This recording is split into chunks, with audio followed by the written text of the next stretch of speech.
That afternoon, when the 6-year-old boy's voice rang out from the rotting log cabin, I knew I had just heard a sound that could change the fate of a family or destroy it.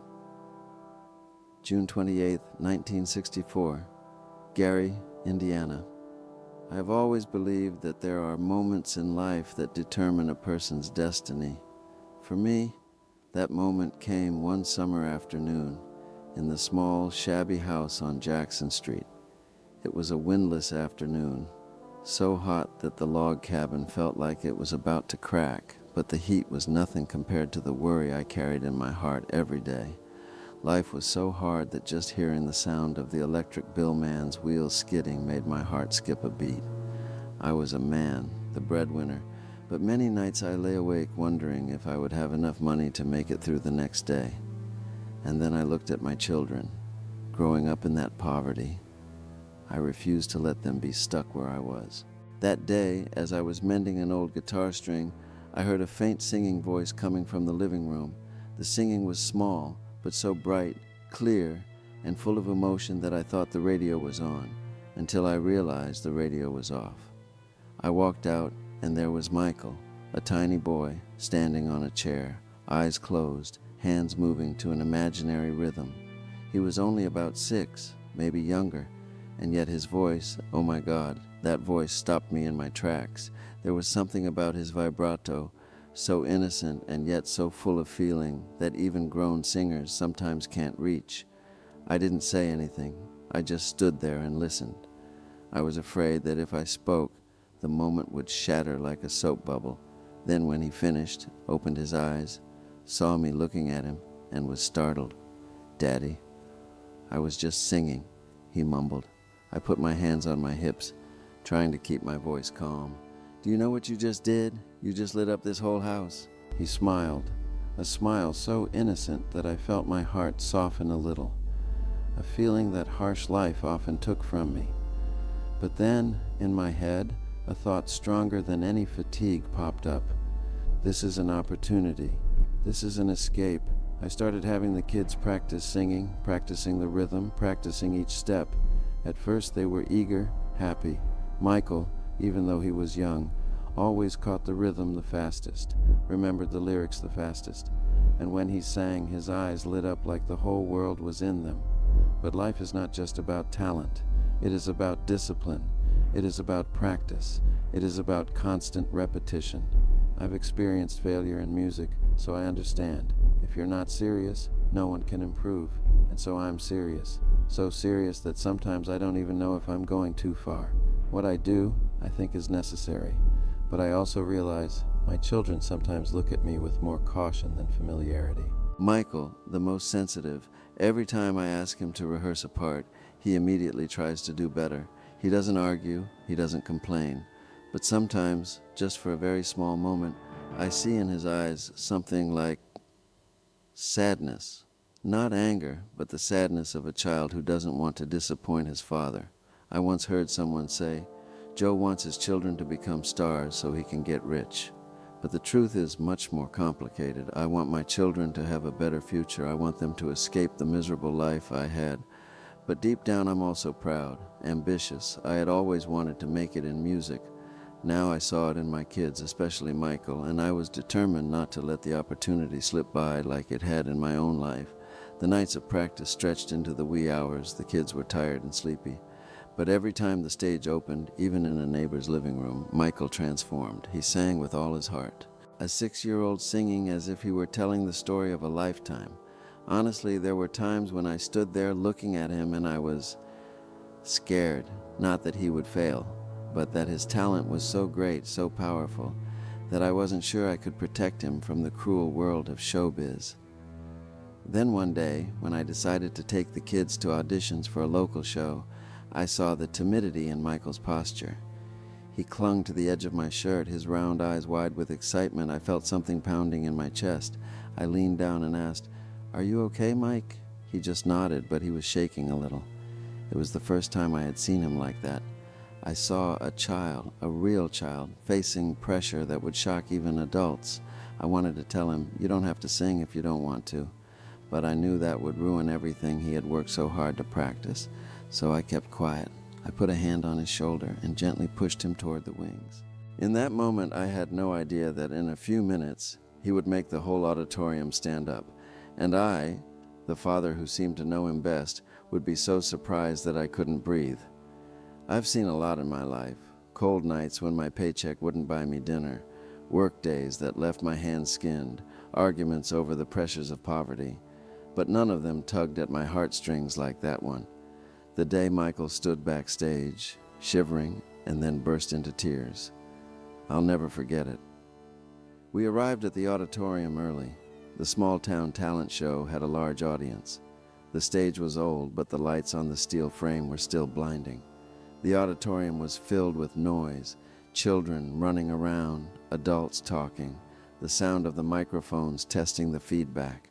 I looked around and felt the pressure on my shoulders. I was the one leading the kids. If I failed, I knew I wouldn't be able to forgive myself. The kids huddled in a small group behind the stage, adjusting their clothes, whispering to check the beat. Michael, as usual, stood a little apart. He was like that, quiet, as if listening to music only he could hear. I stepped closer. "Mike, get ready." He raised his head, and suddenly I saw that his eyes weren't as bright as usual. They held something strange, an uneasiness I rarely saw in him. "We'll do well," I said, trying to keep my voice calm. He nodded slightly, but his hands were clenched so tightly that his knuckles were white. I frowned. "Are you scared?" Michael was silent for a few seconds, then softly replied, "I'm a little nervous, Daddy." A child not even as tall as my shoulder, about to face hundreds of eyes.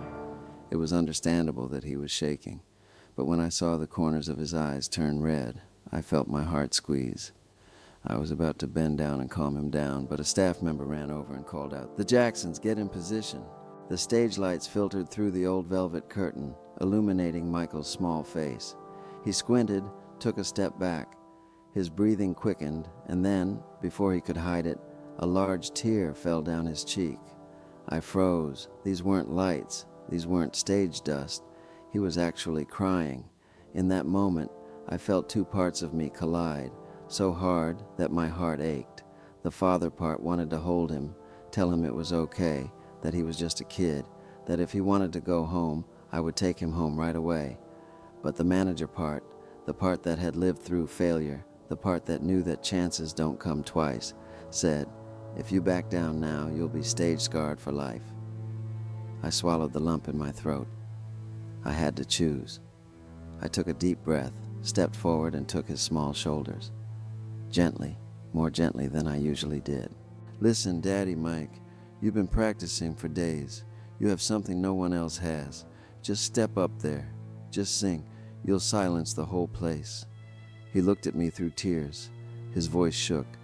I'm afraid they won't like it." I felt like someone was squeezing my chest. This boy, he just wanted to be accepted, not by his fame, but by his young heart. I leaned closer and whispered, "You can do it. You just have to believe what Daddy always believed. You're special, Mike." He took a deep breath. I saw him try to stop the sobs. He wiped his tears with the back of his hand, but it was still shaking. At that moment, the MC's voice rang out, "Jackson family, please welcome." The applause was thunderous. The curtain moved. My children began to walk out. Michael stood still for a second, just a second, a moment so quiet I could hear my heart pounding. I thought he would come back and hug me, or run to me, say he couldn't sing anymore. And if he did, I swear to God I would hug him so tight and take him home. But he didn't run. He took a deep breath, a shaky but determined breath. Then he lifted his foot, 1 step, 2 steps. Then he walked all the way through the curtain, into the blinding light. I stood there outside the light, watching his small shadow on the stage. That tiny back, both brave and fragile, had stepped into a world I wasn't sure he was ready for. And when the first note of music sounded, I saw him standing in the middle of the stage, his eyes dry, but his breathing still heavy. I clasped my hands together, something I rarely did. I whispered to myself, "Please, let my son make it." Little did I know that in a few seconds, it wouldn't just be him making it. The entire auditorium would be taken down by the boy who had been crying backstage, the 6-year-old boy. I thought I was used to the feeling of excitement. Living in poverty makes people have a thick skin. Today you have food, tomorrow you may not. I believe I have seen all the emotions of life. But standing backstage that day, just watching Michael wipe away the last tear, I realized I was not prepared for the moment that was coming. I had brought the children here with determination, with ambition, with strictness, but what was about to happen on stage was beyond my expectations. The stage lights were so bright that I could hear people in the audience gasping, "Oh, it's so bright. I wonder if the children can handle it." I held the edge of the curtain tightly. My breathing suddenly became heavy. On stage, my children stood in their positions. Jackie glanced at Michael as if to make sure he was okay. Tito tuned the strings. Marlon shuffled his feet in nervousness. Only Michael stood still, a strange calm, like the eye of a storm. He was smaller than the others, barely standing up to his shoulders. The spotlight shone down on his cheeks, revealing the slight red marks at the corners of his eyes from crying earlier. I thought he would look around, searching for me like he always did. But no, he stood straight, facing the front row where the judges were sitting checking the scoreboard. Then the prelude began, a simple, familiar melody, but when it sounded, it made the air tense. I saw a few people in the audience stop talking, leaning forward. Then Michael opened his mouth. I don't know how to describe it. 1 minute, he was a child wiping away tears behind the wings. The next, his voice rang out, small but sharp as an arrow. Then note by note, he pushed higher, rounder, more confident, as if all the fear had been washed from his heart. That voice didn't belong to a child at all. The audience was murmuring at first, but after the first few lines, everyone fell silent. A strange silence, not uncomfortable, but like someone had just discovered something unbelievable. I glanced at the judges. One of them stopped writing, raised his head. The second leaned in, frowning, not uncomfortable, but surprised. The third put his pen down on the table, clasped his hands together, and stared at Michael. I felt a tingle go down my spine. This was a moment I'd been waiting for all these years. I didn't know. All I knew was that my heart was beating so fast it felt like it was going to burst. Michael started moving, not a formal dance. He was too young to know the choreography.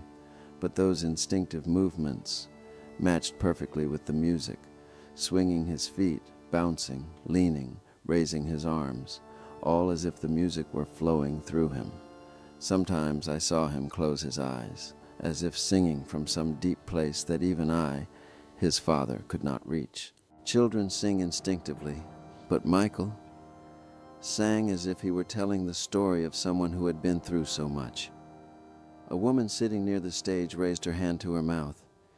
His two brothers glanced over, and I saw in their eyes a mixture of pride and amazement. Perhaps even they had not expected Michael to sing like that. I clenched my fists. "Son, what are you doing?" I thought to myself. "You just made Daddy nervous, and now you're making Daddy choke like this." Halfway through the song, and then suddenly, Michael did something I didn't expect. He took a step forward. Then he raised his head. His voice rose in a long clarion call, a call so high it would have made grown singers wary. The soundstage widened, the air seemed to tighten, and when he finished the clarion call, the room exploded. Applause echoed off the old wooden walls, screams, gasps. A few people stood up. I saw one judge lean over to his colleague, say something I couldn't quite make out, but his gesture was an acknowledgement. I felt my legs go weak. If I hadn't been holding on to the curtain, I might have stumbled. I looked at Michael. He was startled by the loud applause. For a split second, so tiny, he turned his head toward the wings, looking for me. Our eyes met. Not wet eyes like when it cried, not scared eyes, but the look of a child who had just crossed its own boundary. Then it gave a very small smile, but enough to make me feel like the whole world was shaking. When the song ended, the whole hall stood up and applauded. Not the usual applause for children, but the applause for real artists. A judge shouted, "Where did this voice come from?" I heard it clearly. The audience laughed loudly, and I, standing backstage in the dark and didn't know what to do, suffocatingly proud, but also trembling because I realized one thing. I didn't create that talent. I was just the one who discovered it by chance. And Michael, he was the spark that ignited itself, even though he was crying in my arms. And then I knew that from that day on, the world would no longer see him as a child, but as a phenomenon. That evening when we returned home, the streetlights had dimmed, leaving a faint glow on the old brick walls. The kids chattered about the performance as if they had just been on an adventure. Jackie bragged about her coolest turn. Tito laughed about the string slip that almost made him miss a beat. Marlon kept talking about the audience's thunderous applause. But Michael was quiet. He didn't brag. He didn't skip. He didn't scream with joy like normal kids. He just sat in the back seat, holding his coat, looking out the window where the streetlights flickered across his face. I saw the little smile, the one that melted the whole auditorium, but behind it was something else, an emotion I couldn't quite place. I tried to say, "Mike, you were great today." He just nodded, a very light nod, very round but without the joy of a child. This girl, what is she thinking? When I got home, the children rushed into the room like birds leaving their nests. I couldn't sit down yet. No, my body was as tense as a string. The emotions that had been pent up all day made me restless. I paced back and forth in the living room. I had seen many good performances, but Michael's performance today surpassed them all. It was no longer potential. It was no longer promise. It was a phenomenon. A voice like that carries emotions that adults spend their entire lives building. But along with that talent came the worry in my heart. What if I don't guide her properly? What if I make a mistake? What if she is hurt by the expectations I place on her? I had failed in music, and I swore my children would not repeat that mistake. But standing in the corner of the room, listening to the children's laughter, I wondered, am I protecting them or am I hurting them? Between my two roles, father and manager, I increasingly felt like I was walking on a thin wire. A moment later, Michael walked out of the room. He was holding a worn teddy bear, the only toy he had left from his childhood. He sat down next to me, silently looking at his shoes. I was silent too. I knew if I asked him too quickly, he would back down. He was the most sensitive child in the family. The more I pressed him, the more he withdrew. Finally, he whispered, "Daddy, did I do well today?" I was almost stunned. Yes, I did better than I expected, but he didn't look at me.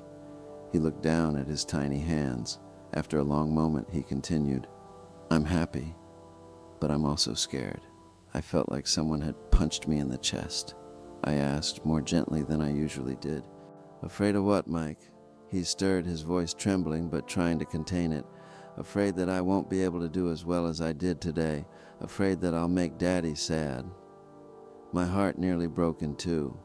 I used to think that all the reminders, all the practice, all the strictness were to make him strong. But now I had to face the truth. The pressure on his shoulders might have been heavier than I thought. I wanted to tell him not to worry about that I was never disappointed in him, but I knew lying would only confuse him more.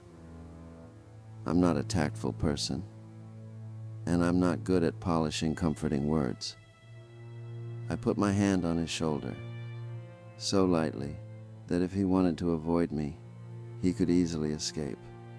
"Mike, you've made Daddy proud since the first moment you sang. As long as you try your best, Daddy is never sad." He looked up at me.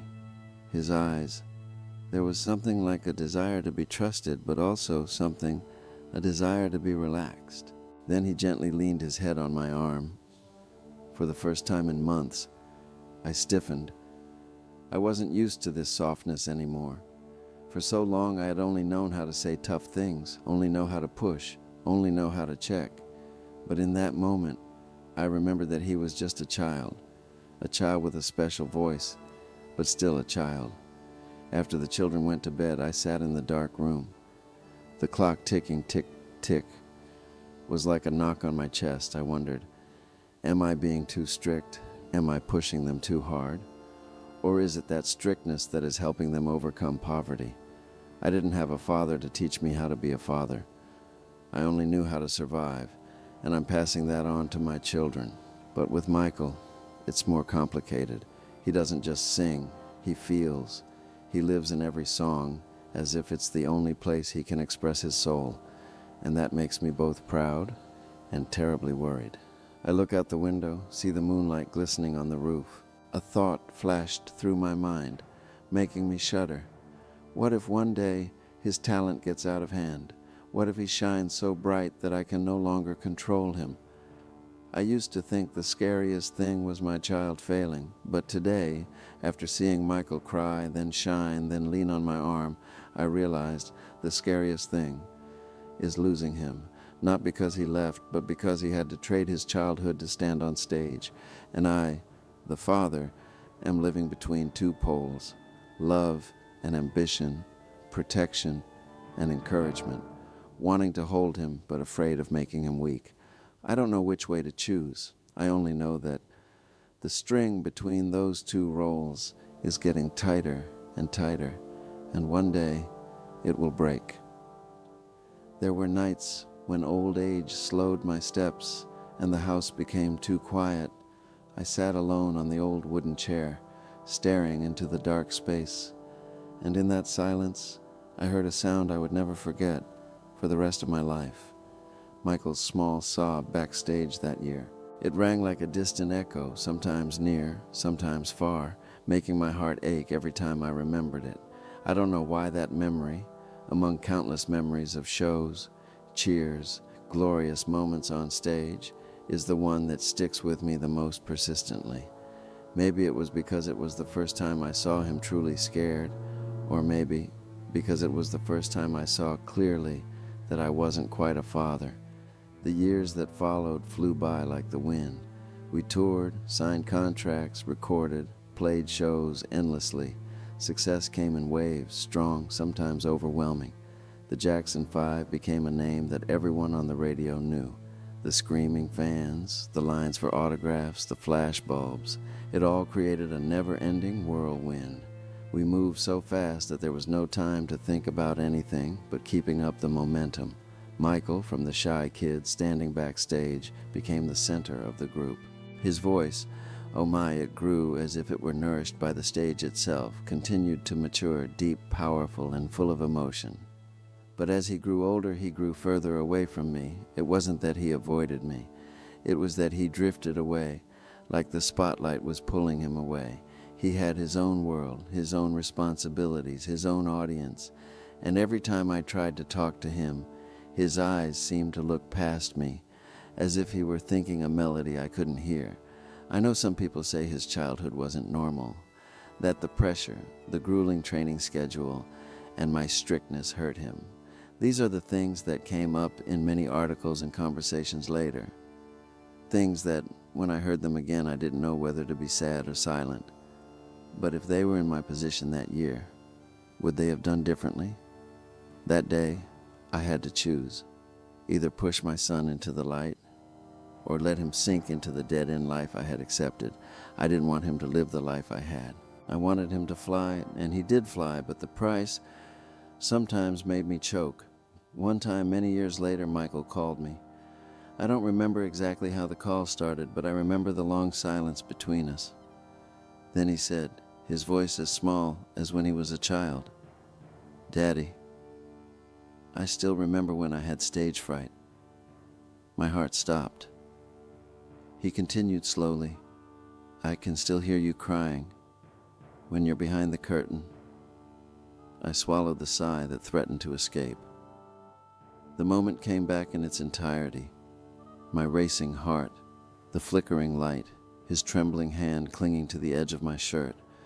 I wanted to say, "You know, Daddy can hear it too." For 40 years, but I couldn't. It wasn't that I didn't want to. I just didn't know if saying it would make him sadder. I just said, "You made it, Mike. You made it in a way Daddy has never seen anyone make it." He was silent, and in that silence I realized something that weighed heavily on my heart. Michael had overcome his fear, and I was stuck in my own. There are moments when I see him on stage as an adult, standing in front of hundreds of thousands of people, the spotlight shining on his thin but strong body, the cheers thundering. I think, that's my son. The child who cried in the dark is now shaking the world. I'm so proud I can't even put it into words. But then just a beat later, I wonder, if it weren't for me, would he have had to sacrifice so much? Would he have grown up as a normal child, without the weight of the world in his eyes? Would he have experienced the childhood I took from him, even if unintentionally? I don't have an answer. I probably never will. When the night comes, when I grow old and the noise of life fades, I remember the most important moments in my life.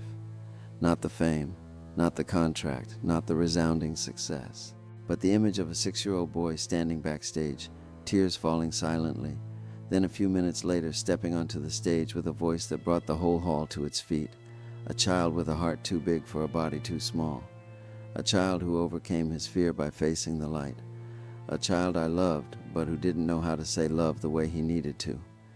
Michael, that talent was the most beautiful thing I've ever witnessed, and also the biggest torment in my life. Some say the brightest star is the one that hurts the most. All I know is that star is my son. And every time I close my eyes in the darkness before I fall asleep, I still hear it singing mixed with the sobbing of years ago, a sound that is both beautiful and haunting, that lifts me up and pulls me down, a sound that I can never forget for the rest of my life.